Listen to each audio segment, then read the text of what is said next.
details on that arrest in our subsequent broadcasts. Well, now we leave it there on this edition of Africa Live. Thank you for joining us on the program. Remember, you can send your feedback to the contacts on the screen and follow us on our digital media platforms. Ramah Nyang is up next with Global Business Africa. But from me and the team here on Africa Live, bye-bye and thank you for staying tuned.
This is CGTN, China Global Television Network.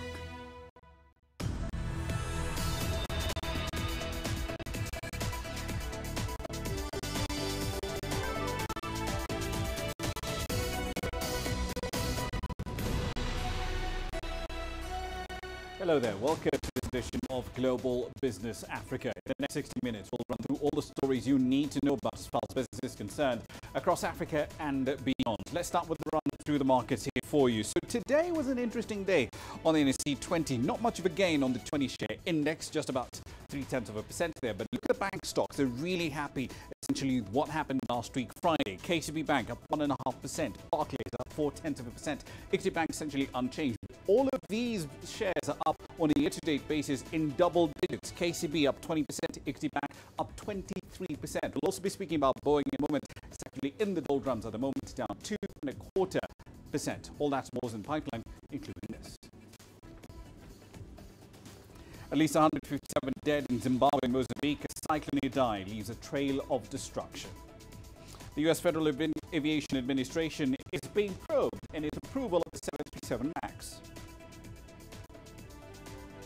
And we'll introduce you to a program in South Africa that has these young chefs cooking up quite the storm. I hope you woke up an appetite for that story. It's coming a little later in the hour. But let's start with a developing story. Authorities in the Netherlands say they have caught the man suspected of opening fire on a tram in Utrecht in Netherlands, killing 3 people earlier on Monday.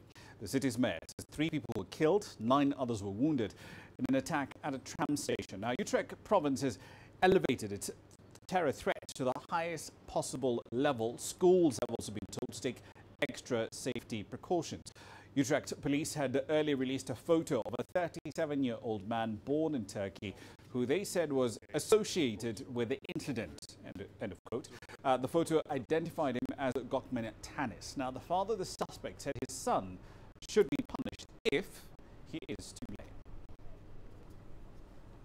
I will certainly be keeping an eye on that story and updating you as it develops. For now, let's come back to the continent. Another unfolding disaster on this side of the world. At least 157 people have died in Zimbabwe and Mozambique after Cyclone Idai devastated countries in southern Africa. Officials and state media say that vast areas of land have been flooded, roads have been destroyed, communications have been disrupted. Chimanimani district in Zimbabwe, for instance, has been cut off completely from the rest of the country by torrential rains and winds with speeds of up to 170 kilometers an hour.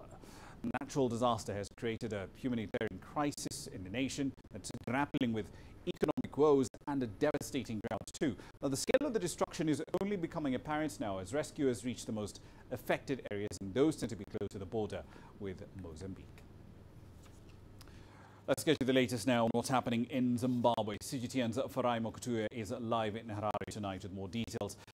Farai, first of all, good to see you. The UN pointing out that over 100 people have been killed in the damage inflicted by this cyclone. We know at least 89 were killed in Zimbabwe. Bring us up to speed with the latest. Well, indeed, Ramah, 89 is the official death toll at this point in time, but that figure will continue rising, as you said earlier, as the rescuers, as the people who are trying to go and provide emergency service get more access to the worst affected areas. Because of the torrential rain, because of the bad weather, it's been very difficult for the emergency services, for the police, the army, and all the other people who are assisting this relief effort to get access to the worst affected areas. But as they do, we've started to see those numbers go up. And so, sadly, we are likely to see that death toll increase. At this point, we know 89 confirmed dead, about 200 are still missing. Indeed. So at this point, what resources do authorities in the country say they need in order to reach and, of course, resettle the displaced and rebuild infrastructure that's been damaged by the cyclone? Well, at this point, no specific figure, but I can imagine that it is several millions that will be needed immediately to provide the immediate relief, the shelter, the medical assistance, the food, amongst others. Fortunately, there's been a huge response from ordinary Zimbabweans. There have been collection points set up across the country by churches, by civic society organizations, by companies, and people have responded in a massive way. A lot of clothes have been donated, a lot of groceries, a lot of water, a lot of medicines have been donated by ordinary citizens, and all that is now being taken up to those eastern highlands, and hopefully will get to the people that need it most. But like I said, it will be millions immediately that will be required. In the long term, I'd imagine several hundred millions, if not billions, because roads have been completely destroyed, bridges have been swept away, electricity pylons have been brought down. To repair all that will require a massive financial, will be a massive financial burden on the government. So no specific figures as yet, but I can imagine it will be quite a huge dent on the fiscus. Indeed, and of course this is just crisis after crisis after crisis, isn't it? Because Zimbabwe has had a steep and pretty severe economic crisis. We've covered that on this program with you several times before. The country has also been suffering from a severe drought that has decimated crop yields. Indeed, it is, you know, a double whammy, so to speak. I mean, the drought that you speak of, just a couple of weeks ago, the UN was mobilizing and is fundraising for about $200 million to feed about 5 million people. That's about a third of the population who are estimated to require food aid. That figure will certainly go up now because the people who've been displaced by this flooding, the people in the affected areas will also require food aid because crops have been destroyed, livelihoods have been destroyed. And the cost, I think, you know, for government, it also means if they're to raise these funds, this money that they need to repair the infrastructure, to get people back to where they were, to give them the relief that they require, it's unbudgeted for expenditure. So it may be required to dip into borrowing, something that, you know, the finance minister and the treasury have been averse to. It's something they've been trying to steer away from as they, you know, implement these austerity measures and fiscal discipline measures. So it will take, you know, some of these measures, these financial discipline measures, a few steps backwards, because now these funds will need to be found from somewhere. But I think there's also an economic cost to the particular region itself. The Eastern Highlands is renowned for its horticulture. It's renowned for fruits, for tea estates, for vegetables, some of them for export. Now, they haven't been affected by this torrential rain. Certainly moving those crops from that area will be affected because, you know, the roads have been destroyed. It's basically difficult to access the area or come out of it. So that will have a huge bearing on the economic activity in that area and the hinterland. You talk about Beira as well. We know that there's been destruction there. Zimbabwe depends on the port of Beira for its fuel. So while the port may be intact, the trucks that bring in fuel to Zimbabwe, for instance, may find the roads impassable. They may need to divert and find other routes, and all that will just make the challenges that Zimbabwe is facing all the more difficult to surmount.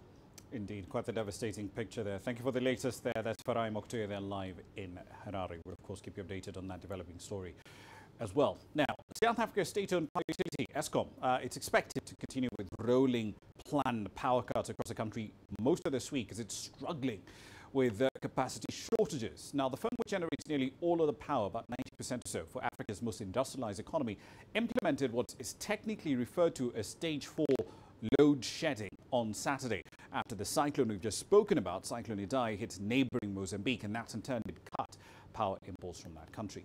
Now, the power cuts have disrupted businesses pretty much across the nation, and they're threatening President Cyril Ramaphosa's efforts to boost investment and economic growth. The government has promised to inject $1.6 billion into Eskom over the next 3 years to help the utility meet its repayment obligations on its $29 billion debt burden so far. So let's get you the latest on that story as well. Angelo Coppola is live tonight with more from Johannesburg on the country's infrastructure challenges. So, Angelo, the president saying these power cuts are having a huge impact, he says, across the economy. But realistically, what is being done right now to reduce and end the load shedding program? Well, Raman, that's the billion-dollar question that everybody's asking right now. The communications department at Eskom got so clogged over the weekend when they made that initial announcement of the power cuts that were going to happen, rolling blackouts, whatever you want to call them, over the next couple of days, that they actually went dark, if you'll excuse the pun. It wasn't intended. Up until Friday, of course, just looking back a bit, Eskom had been running its gas open cycle power stations at maximum capacity while they dealt with repairs and maintenance that they were trying to catch up on. As it stands now, there are three groups looking at the problem that Eskom's facing, which could be making it worse, I'm told. There's the board, there's the board-appointed task team, there's a presidential task team, and the 8 Italians that were brought on board by the board. Add to that the engineering team, which has just been brought on board by the Minerals Council. So we have all of these people involved in trying to find solutions, but nobody's quite sure who's actually working on the problem and trying to fix it. Whatever is being done from a management or task team point of view isn't having much impact at the moment, as we've seen with what's been happening. But the lack of electricity is also having a negative impact on the national psyche. So we have a bit of an issue that we're facing right now, and it's not going to end anytime soon, Raman. Indeed, there have been scheduled power cuts as well for a while now in South Africa, but the frequency has ramped up dramatically over the weekend because over 4 gigawatts of generation capacity was taken offline. Walk us through the connection between the increase in the outages on one hand and the cyclone that hit Southern Africa over the weekend. Well, look, it is definitely a perfect storm here. Those open cycle gas turbine stations I mentioned just now run on diesel, which we are led to believe had burnt through those two power stations, had burned through all of the diesel supplies that they could get their hands on. And it now appears that we have a diesel shortage in the country. It's not something we really need right now. Add to that the two hydro stations that are on the network here also require power, because once the water is pumped down those tubes from the top dam to a bottom dam, it needs to be pumped back up again, and that needs electricity. And there wasn't any available to move that water up those pipes to generate the power needed. And then, of course, we had the cyclone that struck over the weekend and took out two transmission lines that provide power into South Africa. So we lost even more electricity. The location of those down cables was inaccessible over the weekend. So the South African government put a chopper in the air with some technicians to go and evaluate the damage and to see what kind of repairs need to be done.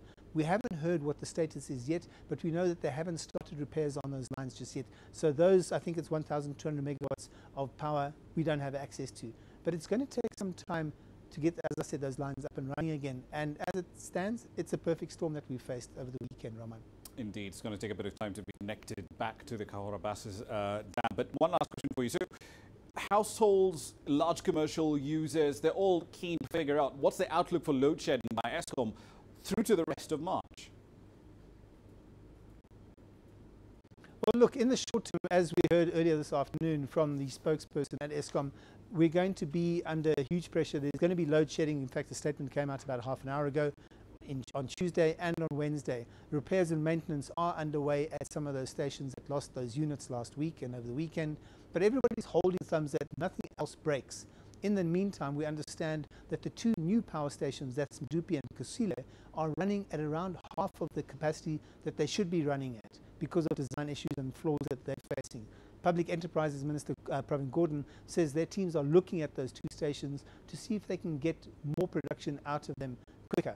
One saving grace, of course, is the light at the end of the tunnel, if you will, is the Koeberg Nuclear Power Station in Cape Town. It's been performing to spec, it's been running smoothly, and it's been doing that for some time now, and that's because it's well maintained and managed. An analyst tells me it's because it's a nuclear-powered power station and thus has to work to nuclear power protocols. So maybe there's some lessons to be learned there for the other power stations, Ramah.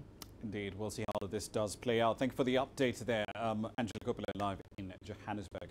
Now, we're still in the country. President Cyril Ramaphosa has called for the speedy resolution of a crisis in the country's commuter rail service. A crisis, remember, that a lot of South Africans have been complaining about for years. But he made these comments after he was stuck for nearly 3 hours on a train journey that should ideally just last for 45 minutes. The President has promised management changes at the Passenger Rail Agency, or PRASA as is more commonly known, unless these issues are resolved. The President was on a campaign drive from Tshwane when he took the 50-kilometer ride from Mabopane into Pretoria. Frequent delays and poor running of the services had a negative impact on productivity and ultimately the economy as well. Some employees have lost their jobs because they report late to work because the train is late.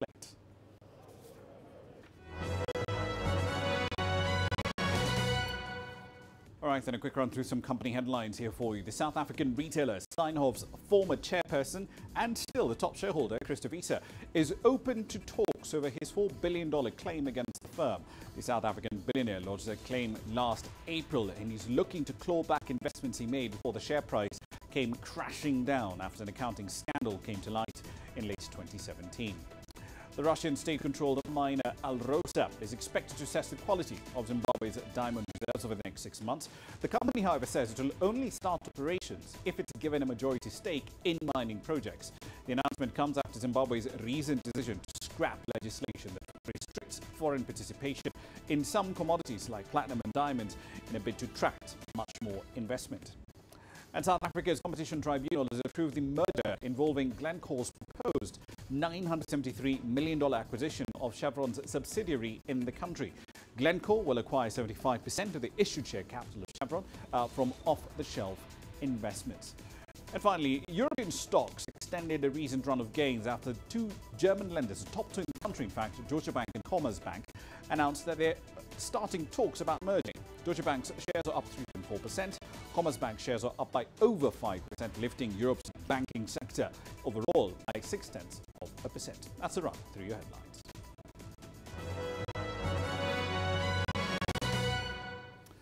It's time for a short break. You're watching Global Business Africa. Here's what's coming up next.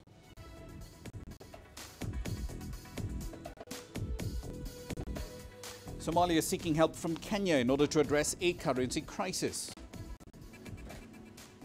And Nigeria's government has taken over an oil block that's currently in dispute with Shell. We'll have the details when we come back.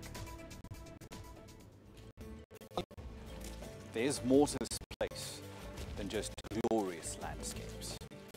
There's more to it than just, say, Table Mountain or glorious, endless salt flats. There's more to it than countries that are home to some of the deepest mines in the world. There is so much more to this place, even if it is home to some of the finest diamonds on the planet.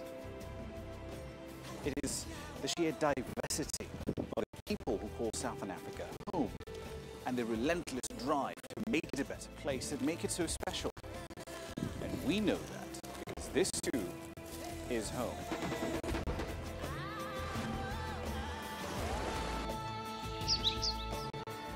No one knows Southern Africa like we do. CGTN. See the difference.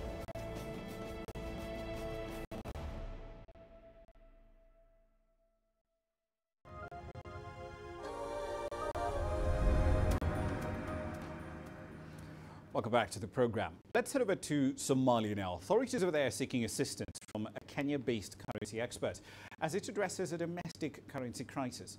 CGTN's Abdulaziz Billo now reports from the seaside capital of Mogadishu on how the poor state of the Somali shilling is affecting daily lives. The new currency is expected to replace existing banknotes that are no longer in use in some regions of the country. This will be the first time authorities in the Horn of Africa nation print new banknotes in 3 decades, a major undertaking expected to cost the government more than $40 million. Currency reforms are crucial for Somalia, and it's what we've been working for the past 12 to 18 months. Once we acquire funds for this exercise, we will publicize the tender and invite companies that print currency. The new currency is expected to have smaller denominations compared to the current money in circulation. Traders in central Somalia have banned the use of local currency, claiming it's fake. The ban has affected small business owners who now want authorities to address the issue. Traders have refused to accept the local currency. We have raised the issue with local authorities, but nothing has changed. We stopped accepting the Somali shilling for almost 2 years now. We used to accept it before, but not anymore. We don't have any issue with the new currency. We welcome the initiative because as traders, we record good sales when we use local currency. The ban on local currency in central Somalia has affected foreign exchange. Many currency exchange outlets have been forced to shut down as locals insist on the use of the dollar. The ban on local currency in some regions of the country has affected many families. Those that operate foreign exchange services cannot earn a living anymore because people prefer using the dollar. The government must have a policy that will enforce use of the Somali currency across the country. Mobile money transfer service is increasingly becoming popular all across Somalia. The country has been ranked as one of the most active mobile money markets in the world by leading financial institutions, with telecom companies continuing to provide that service at no extra cost to its clients. Leading banks also conduct their daily transactions using the dollar, increasing concerns among many as to how the federal government of Somalia will enforce the use of its new currency. Abdulaziz Billo, CGTN, Mogadishu, Somalia. The Egyptian government has invited international oil firms to explore for oil and gas in its Red Sea waters. The North African state became an important spot on the international oil and gas map after enormous finds of natural gas reserves, which were made on the eastern Mediterranean coastline. Here's CGTN's Yasser Hakim with the latest. 10 new concession licenses to be distributed at once are the largest of its type in the country. The government is aiming to make optimum use of the potential of gas reserves in the area. The newly tendered 10 blocks, they are in the Red Sea. And this is the first time that we tender out a call for exploration in the Red Sea. Our survey processes that took over the last year and came up with a very promising result that this area is having a heavy potential of hydrocarbons, and this is the reason behind tendering out this coal in this time. 10 international oil firms have already registered on the first few days of issuance, though the door is still open till next August. It's considerably higher demand than previous concessions. It is dealt with as a concession, where you give some preferences and incentives. This include, of course, tax exemption, some custom exemption as well. So these are the normal exemptions and incentives that we give to all the oil seas. In this case, and as I told you, because this area is a virgin area, we might give a little bit higher share to the IOCs, because this is a challenge. It's a new challenge. The latest discoveries have created an appetite for investors to tap into the natural gas market in Egypt. Egypt is self-sufficient in natural gas, producing about 7.5 billion cubic feet per day, all of it from the East Mediterranean gas fields. New concessions in the Red Sea will give a further boost to Egypt's ambitions to become a major natural gas exporter in the region. Yas Hakim for CGTN, Cairo. From one hydrocarbons exporter to another, the Nigerian President Muhammadu Buhari has ordered the National Petroleum Corporation, NNPC, to take over the controversial Oil Mining Lease 11, or OML 11, from the Shell Petroleum Development Company. Now, OML 11 is one of the most important oil blocks in Nigeria. It lies in the south and eastern Niger Delta, and it's home to about 33 or so oil and gas fields. CGTN's Kelechi Mekalam explains why. Ogoni land in Nigeria's Niger Delta region is home to oil block codenamed OML 11. Altogether, there are about 33 oil fields in the area, but only 8 were operational till 2017. Shell was responsible for operating most of them until 1993, when environmental activists led by Ken Saro-Wiwa forced it to shut down over environmental pollution. But even as it denied responsibility for the oil spills, Shell recently paid more than $100 million to commence initial phase of the cleanup in the region. It's expected to cost billions of dollars and take decades to restore the environment there. But locals in the area have refused to allow Shell resume oil mining in the area unless the cleanup is complete. I know since about 1993, there have been issues of shutdown of Shell operations in Ogoni land because of the environmental pollution. And for some time since the cleanup process started, there have been efforts by companies to resume, but the opposition to Shell remains strong. President Muhammadu Buhari has been talking economic diversification. He wants Nigeria to depend less on oil as global oil prices become more volatile. But he needs oil money to achieve that. It means Nigeria's production must hit maximum capacity in a short time. The Petroleum Ministry says it wants to hit export capacity of 2.3 million barrels per day, but it has barely sustained production at 1.8 million barrels in the past years. Ogoni land has been relatively peaceful, but with redundant reserves. And it could be a reason why the government sees it as the quickest way to increase output. We're going 2.2, you do 2.8, 1.8. So anywhere where you can peacefully explore, especially when investment has already gone in. You're not starting afresh, you're not looking for oil. You just want to go back and start operating and extracting. Nigeria's government is the majority shareholder in Ogoniland's oil field. It holds up to 55% stakes. Shell with other entities own the remaining shares. Shell has refused to comment on the directive. Industry observers say President Buhari's directive does not hurt Shell's interest. It just takes away the responsibility of mining from the oil giant. It's unclear whether Shell will attempt to challenge the move once the decision is implemented in April. Kelechi Mekalam, CGTN, Abuja, Nigeria. Business confidence in Africa's most industrialized economy continues to fall. Some economists are attributing it to a lack of political decisiveness. Remember, South Africans are preparing to go to the polls in May. That's just a couple of weeks away now. It's the country's 6th democratic general elections. Investors do seem to be staying on the sidelines in the hope of much stronger, more decisive political leadership that will hopefully get the economy back on track. Here's CGTN's Sumitra Naidu with more.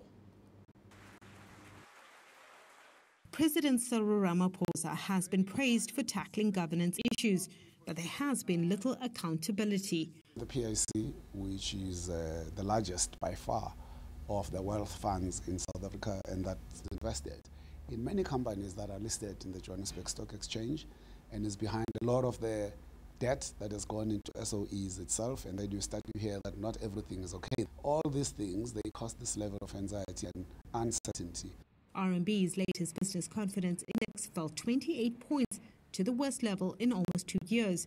The South African Chamber of Commerce and Industry Index also dropped to a 5-month low, suggesting investors are hesitant. The space is not yet created for those entrepreneurs to access government markets, okay? Because you've got tender processes that still emphasize the issue of price. There is no way that you can have the level of scale and volume as a smaller guy to be able to outcompete a big operation. So the government, therefore, needs to have much more positive, influencing, encouraging policies in the area of small business development. Eskom has been looted and left in a mess because of state capture. Every day, businesses are losing money because of electricity supply interruptions. Despite decades of mismanagement and corruption, the government is still bailing out state-owned enterprises. The public broadcaster, SABC, Eskom and SAA are all insolvent. Taxpayers are guaranteeing the funding of SAA, and if SAA runs into more financial difficulty, taxpayers will have to give SAA more assistance. There are better things that the government can do with taxpayers' money, like building houses for people, rather than to try and keep an airline in the air. Big businesses holding back on new spend, while smaller enterprises are trying their utmost to keep afloat. Government, in the meantime, is racking up massive debts. There's no other way to fund government outside of borrowing from outside. And if you look at that in respect of our debt to GDP, you'll find that we are sitting in a very, very marginal and very difficult position, almost around the 50%. The lack of investment and decisive leadership is hampering job creation efforts. Economists are warning of severe economic consequences should the elections in May yield little change. Sumitra Naidu, CGTN, Johannesburg, South Africa. We are closing in on 18:30 GMT, watching Global Business Africa. Here's what's coming up next.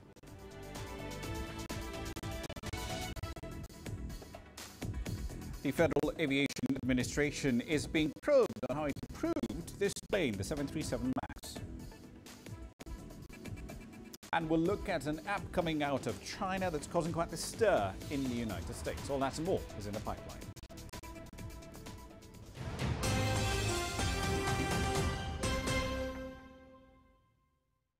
Business in Africa is at a crossroads. We celebrate those who are adopting and thriving despite the challenges, from grassroots to big businesses.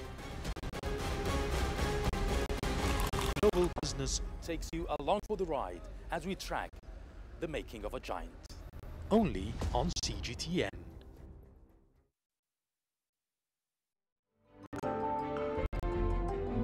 Africa Live. Find your voice. How will your world change today? What happens here?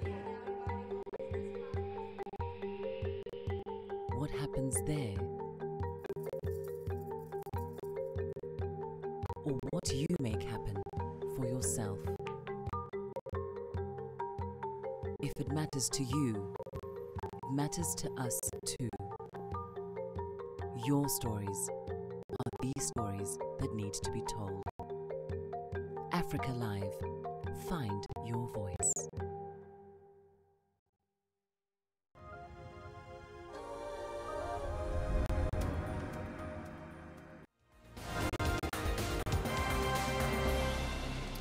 These are the stories making your headlines at this hour. The number of people killed in a powerful storm and preceding floods in Mozambique could exceed 1,000. President Filipe Nyusi told Radio Mozambique that the affected region had a lot of devastation. So far, 157 people have been confirmed dead in Mozambique and neighboring Zimbabwe too. Over in Kenya, several people are reported to have died of starvation as the country battles a ravaging drought that has hit mostly the northern parts of the country. The lack of rainfall, compounded with a locust outbreak in some parts, apparently has wiped out farms in the northern ends of the country. That has left quite a few citizens battling severe hunger. India is currently taking part in joint military exercises with 16 African countries. The drills are part of an effort to enhance diplomatic ties. And finally, authorities in the Netherlands say they have caught the man suspected of opening fire on a tram in Utrecht, killing 3 people this morning. The city's mayor says 3 people were killed, 9 others were wounded in the attack at a tram station earlier on Monday. The province has elevated its terror threat to the highest level possible. Schools have also been told to take extra precautions. That's run through your headlines.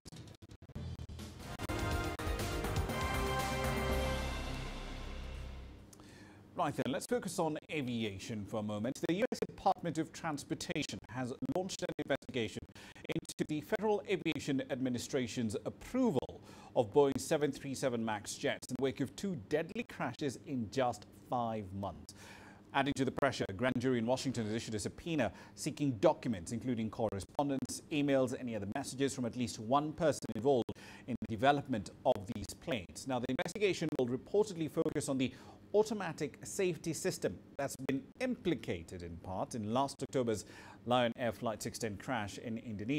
It's unclear at this point whether the Ethiopian Airlines flight that also crashed a week ago will also play a role in this investigation. The officials have said there are clear similarities between the flight data that has been recovered from both of those crashes. Let's get you the latest on these developments. Jim Spellman has been covering the story. He joins us from Washington, D.C. with the latest. So, Jim, for the sake of context, let's step back a bit here. What's the usual process the FAA uses for approving a safety certification for any new plane that comes into the market? Well, Ramah, it begins with what the FAA calls a Partnership for Safety Plan, or PSP. This is created by the manufacturer, not by the FAA. It lays out the design parameters of the new aircraft, what the safety requirements are, and how certification will be carried out. Often the manufacturer will essentially create its own testing regime and handle much of its own inspection. The FAA has a lot of latitude in this process for how much they get involved, and will give established companies like Boeing wide leeway in safety certification. Many in the aviation community say the FAA should have a much bigger hand in safety compliance. And also keep in mind, generally speaking, whatever the FAA decides, overseas aviation authorities follow suit. So this has impact well beyond U.S. shores. Ramah? Indeed. So Boeing, of course, as I just mentioned, subpoenaed by a grand jury in Washington, D.C. In a probe covering the development of the 737 MAX.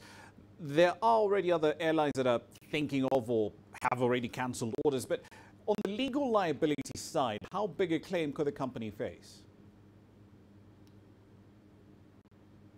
Every hour these planes are on the ground, it is costing them money. So the airlines with MAX Series 787s in their fleets will likely demand damages from Boeing related to this current grounding. How much Boeing may be liable for will, of course, depend on how long the planes are on the ground.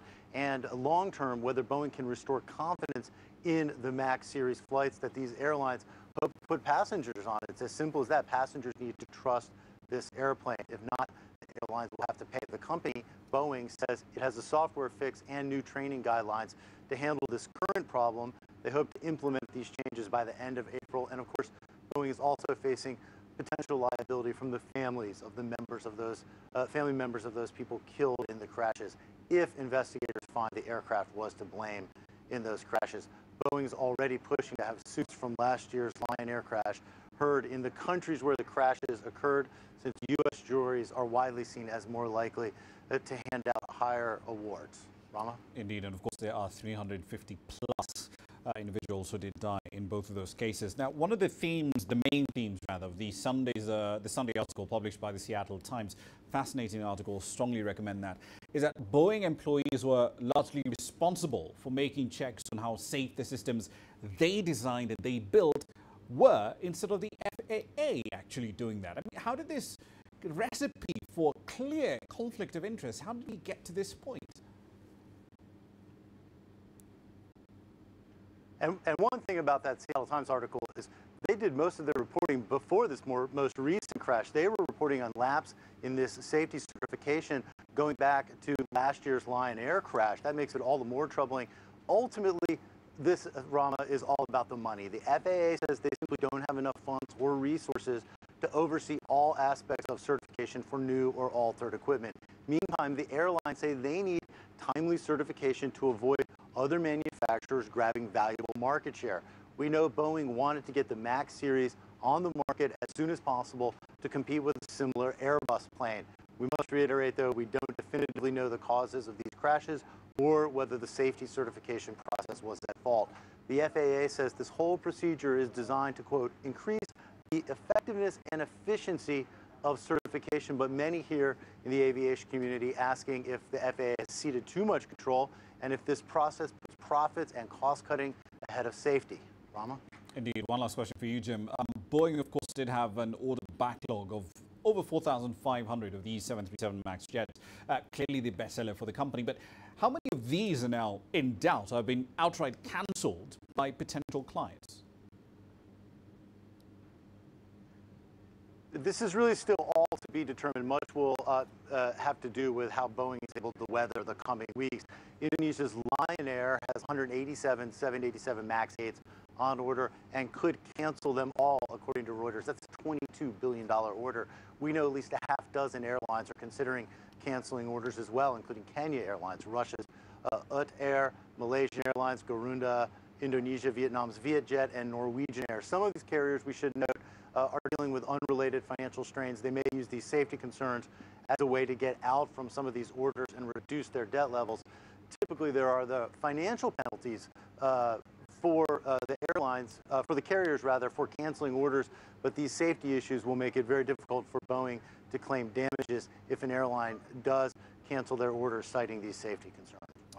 Indeed, we'll have to leave it there for the time being. Thank you for the update. That's Jim Spellman there live in Washington, D.C. Now, we're still on aviation. Let me introduce you to something called a Sling 2. It's one of South Africa's best aeronautical exports, and it all started with a simple dream to build a safe, a reliable and affordable aircraft. It's a small plane that is currently exported to more than 15 countries across the world. Here's CGTN's Julie Shire now taking a look at the two-seater light aircraft designed and produced in Johannesburg. A love for adventure brought South Africans James Pittman and Mike Blythe together in 2005. The dream was to build a light sport aircraft. And it wasn't long before a two-seater Sling took to the sky and the airplane factory began. I actually remember the day. The first aircraft we flew was on the 18th of October 2008.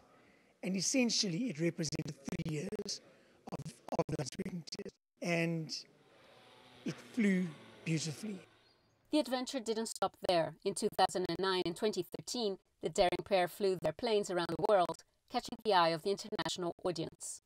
It was the most amazing feeling after so many years of creating this little piece of engineering and art. It's actually like creating an amazing painting, you know. You work at it, you design it, you change it until you have this machine that actually flies, and I think that's the achievement. Orders came pouring in. The company went into full-scale operation, producing around 480 planes from its Johannesburg hangar in over 10 years.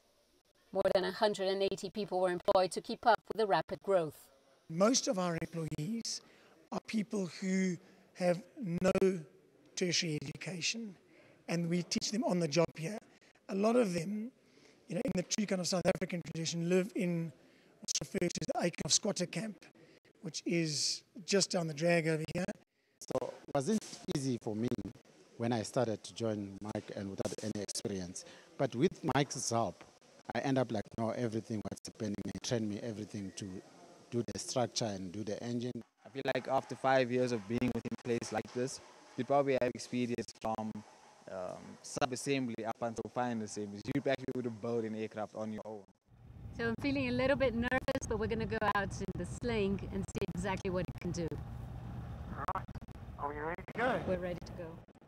We're in the air, and this little aircraft feels very safe and sturdy. Our fastest one in kilometers an hour flies at around about 280 kilometers an hour. Can fly from here to Cape Town and a bit further than that in lots of comfort. and with autopilots and all the best instrumentation in the world. The company makes amateur construction kits to keep up with soaring international demand. Each aircraft is priced between $140,000 and $200,000, which costs slightly more than a luxury car in South Africa. Julie Shara, CGTN, Johannesburg, South Africa. From the aviation into the tech world, there's a mobile app that's taking social media by storm this year. It's from China. It's called TikTok. You might have heard of it. It's not only in China where users are getting addicted to this app's high-quality short video making features. CGTN's Phil Lavelle filed this report from Los Angeles.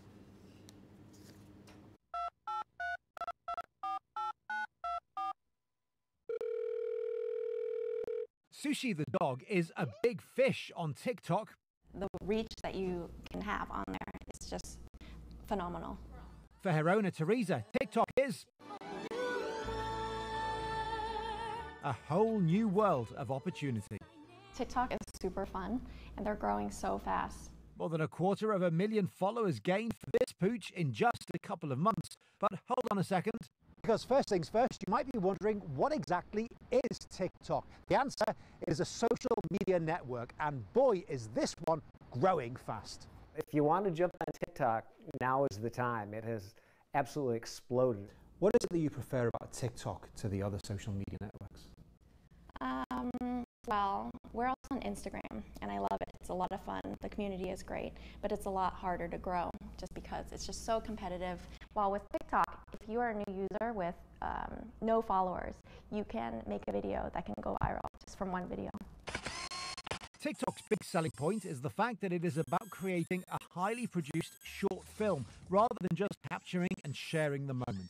And there is one key difference from the other networks. This one is Chinese-owned. It is unusual for Americans to latch onto a Chinese-owned app so quickly, but they did in this case.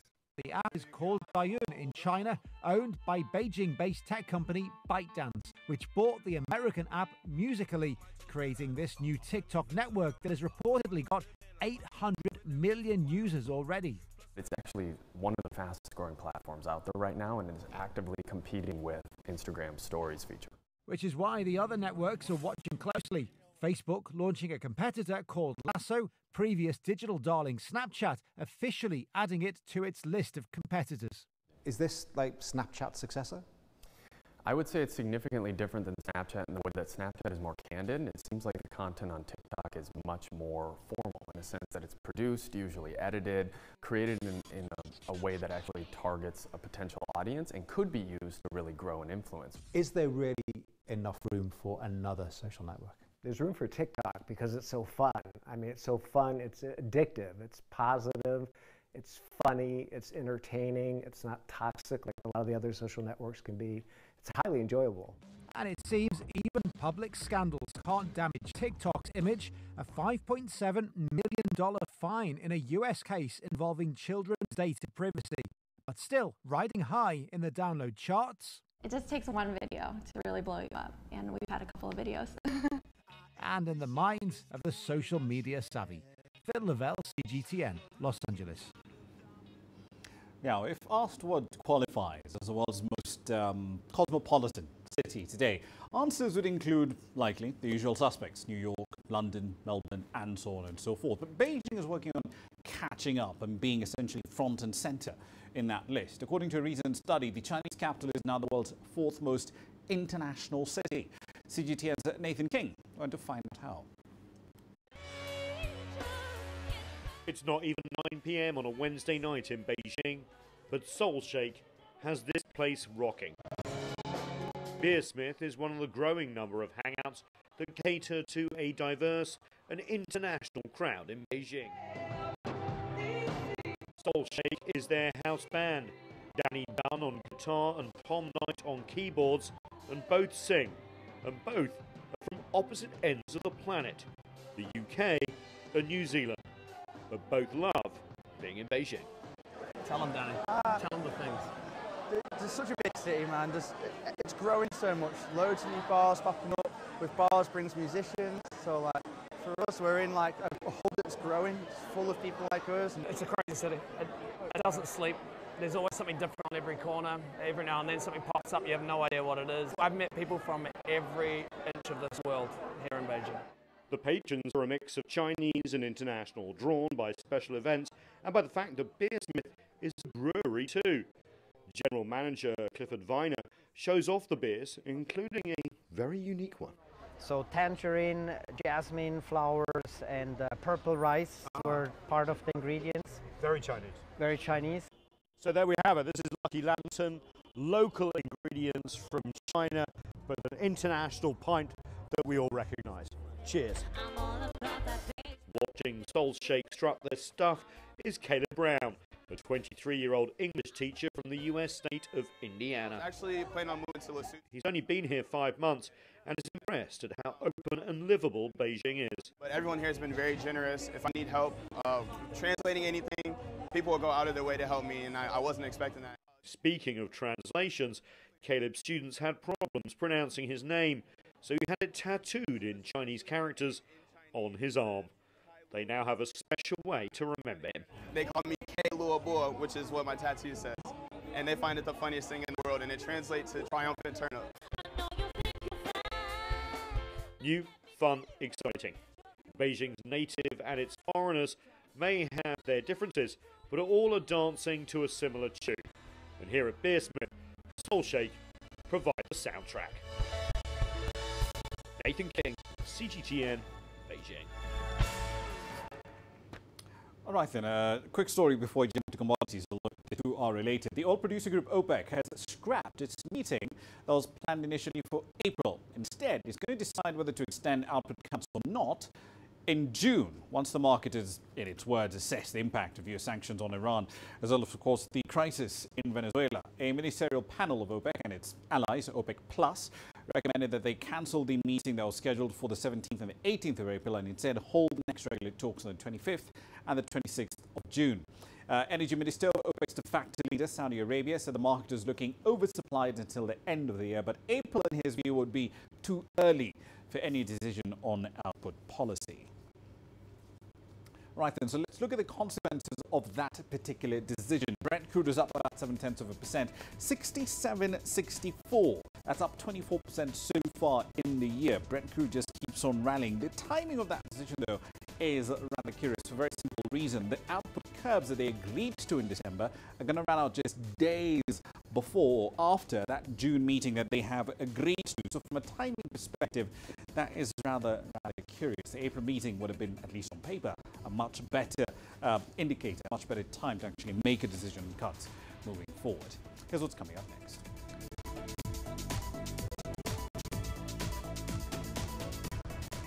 We'll introduce you to a program in South Africa that has these young, talented chefs cooking up a storm. You don't find the stories of North Africa by sitting on the sidelines.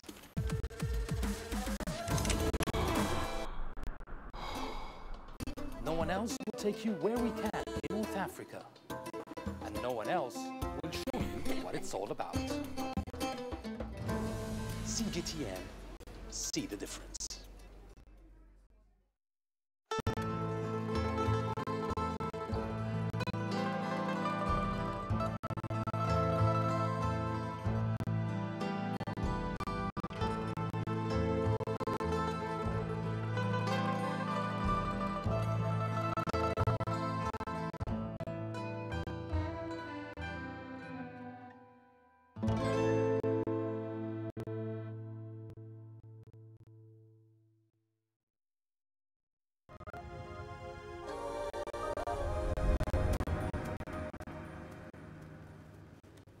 Welcome back. A unique children's cooking program is being produced in Johannesburg. A specially designed kitchen is being used where these young master chefs are being given the chance to whip up the next masterpiece. CGTN's Yolisa Jamela has the details. Inside this house, there's a specially designed kitchen for young master chefs. From as young as 3 years old, the young cooks experiment and explore with their culinary skills. So, let me lead you inside so you can see for yourself. Children here are encouraged to ignite their creativity and satisfy their natural curiosity in a welcoming environment. to explore and experiment in a child-friendly kitchen. Bright Young Chefs founder believes that cooking and baking with children can provide many beneficial learning experiences. We are able to introduce them to reading, so we read through our recipe and we identify some words. We also work through some math, so we would identify numbers on our measuring cups and measuring spoons. We also work on their fine motor skills, and that is basically strengthening the muscles in their fingers, and we would do that by rolling our dough, using cookie cutters, whipping, beating. Also, we expand on their general knowledge. So, for example, when we're making pizza, we'll talk about where it originates, and that's Italy. And also, we introduce art, so they get to use their creative juices when they decorate their baked goodies. Cooking can be great fun for all children. It can also be a good bonding experience between them and a great tool for learning. It also helps to improve the use of their senses. The biggest benefit for me is that they can come, have fun and mess, and it's not in my house. And Tanya makes everything easy, so I don't have to do anything. This program by Bright Young Chefs also gives children the opportunity to develop a lifelong love for the culinary arts. It's really fun here. I like it a lot. We learn how to make sausage rolls, pizza, Chinese noodles, and cake, with also cupcakes and cookies. I like to be messy. I like to mix stuff. It's a fulfilling exercise for Bright Young Chefs Tanya George. Seeing those little faces light up once they've received their baked goods, where they can't wait to show their parents exactly what they've created from scratch, and I think that's fulfillment for me. The little ones also get to be introduced to foods that they wouldn't otherwise usually eat at home. Yulisa Njamelo for CGTN in Johannesburg, South Africa. On to Egypt now. The country has been attracting a growing number of Oriental belly dancers in the last few years. Cairo is seen as an entertainment hub within the Arab world. CGTN's Yasser Hakim met a foreign belly dancer who's creating quite the buzz in the North African economy. Belly dancing is part of the cultural scene in Egypt, and successful belly dancers become movie stars of famous celebrities. Belly dancers are so much in demand today that they're not only found performing in nightclubs, but now in weddings, in birthdays, and in boat rides, such as this cruise on the Nile. And aspiring belly dancers, like French dancer Sonia, have come from many countries seeking fame in Egypt. I come here because I have opportunity. I make audition in Nile Maxim, in a famous boat. So I work 1 month in Cairo, 1 month in Paris. So after I decide to close my school in Paris and come and live Egyptian life. For me, Egypt, Cairo, it's mom of Egyptian and of dancer. So for me, I think all the people here are so proud about dancer. Here, for my art and passion, it's amazing. I love here, yes. Because everything is possible. Nobody in Cairo will say, no, this is what I love.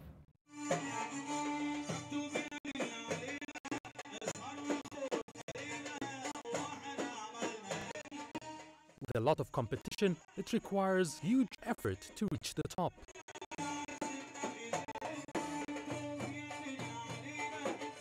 Sonia's work in Cairo has opened doors for opportunities in other countries, even in China. She travels to China regularly to perform and give training sessions for women who want to learn belly dancing. First time I go to China, it was before 2 years in Shanghai. And it was so crazy for me. In the class, no one say to me, Sonia. All the students say to me, teacher, please teacher, can you ask you this question? Please. They have something respectable, amazing. They have very good level. Why? Because Chinese don't, she's not, not lazy people. When they want something, they will work like crazy to get it. I love this mentality. She's quickly becoming a popular name in the Egyptian entertainment scene.